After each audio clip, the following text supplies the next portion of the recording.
pastry chef at Burj Al-Arab.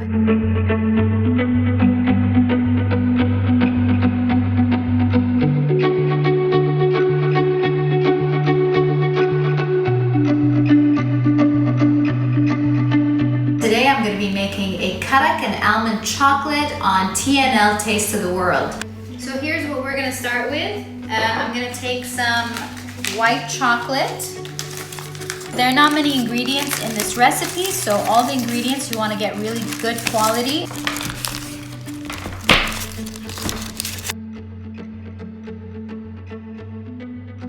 You want to melt chocolate in 30-second intervals in the microwave because you want to avoid burning the fat solids inside the chocolate. So between the 30 seconds, you want to take out the chocolate and mix it up a little bit so that it doesn't burn on any particular spot that you may have. And then put it back in and go in for another 30 seconds. That's almost completely melted, and then your bowl and the hot chocolate will kind of melt the rest of it.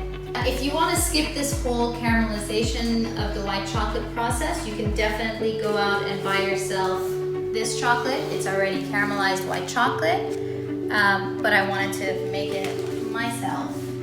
So at this point, what we're going to do is we're going to infuse the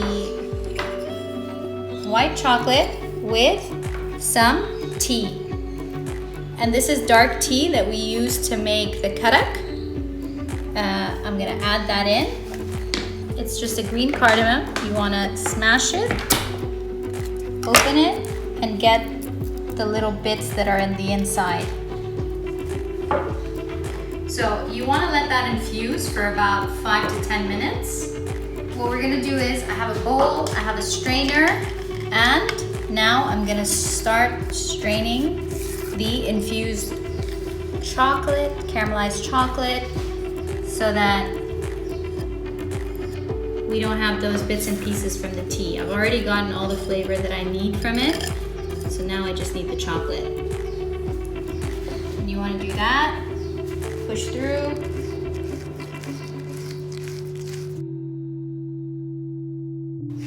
That's it. So that's been infusing for about 10 minutes. And we're gonna transfer that onto a tray, just like that, with all the tea in it, because I want to get as much tea flavor as possible. So I'm gonna leave it in for the caramelization process. And we're gonna spread, you want to spread that out kind of thinly.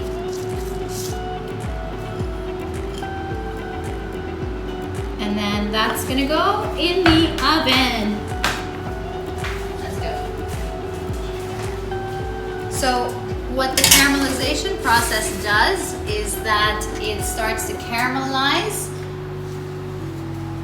So every minute or two, especially if you have a small quantity, you wanna check on the chocolate and mix it up because it's gonna start to caramelize like this.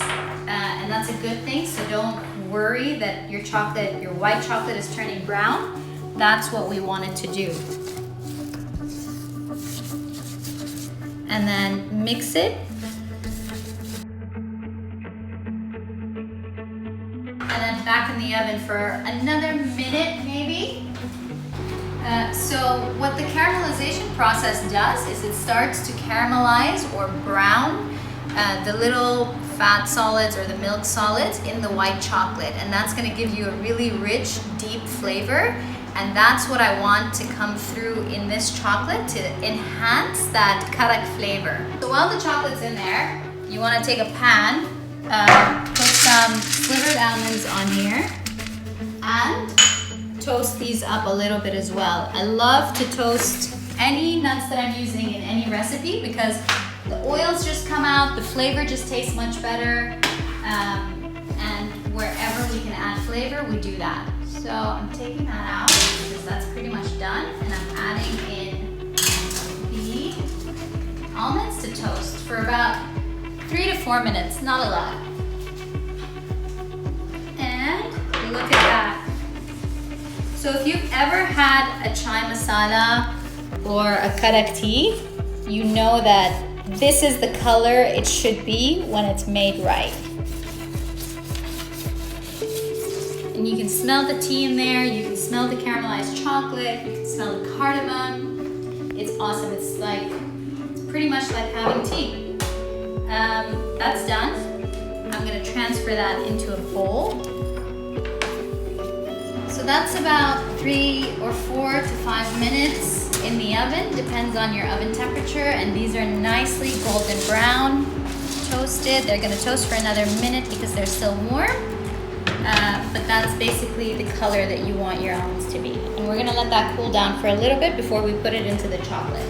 So I have my Karak caramelized white chocolate with cardamom. And what I'm gonna do is, because it's a little bit sweet, I'm gonna add about 1/4 teaspoon of salt, just to give it a nice saltiness. And then all of the almonds that we caramelized, I'm putting that in.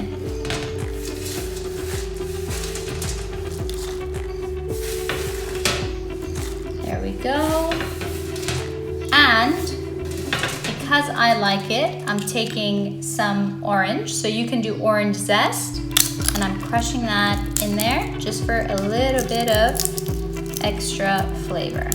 This is just a dried orange. You can use a teaspoon of marmalade, you can use orange zest, or just a little bit of orange juice. All right, just mix that together. You should have a nice balance. All the almonds need to be coated in the chocolate, but you need to have a little bit of extra chocolate.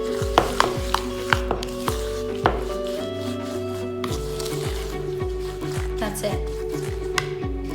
So final step, you want to use 2 spoons to do this, and you take a nice big spoon and place them on your baking tray, and I put parchment paper on there so that it doesn't stick, and that's it. You just keep going like that until all your mixture is done. And then you want to put this in the fridge for about 20 to 30 minutes until the chocolate is nice and hard. And you've got yourself some Karak Almond chocolates, or Karak Almond Rochers. Alright, so after you've spooned all of your almond chocolates, you're gonna put this in the fridge for about 20 to 30 minutes, and the chocolate is gonna harden, and you're gonna have a really nice Karak Almond Rocher to enjoy. Thank you so much for tuning in. The recipe's there for you. Thank you so much, TNL, Taste of the World. This is my rendition or my version of an almond rocher inspired by my latest travel to India and inspired by Emirati culture.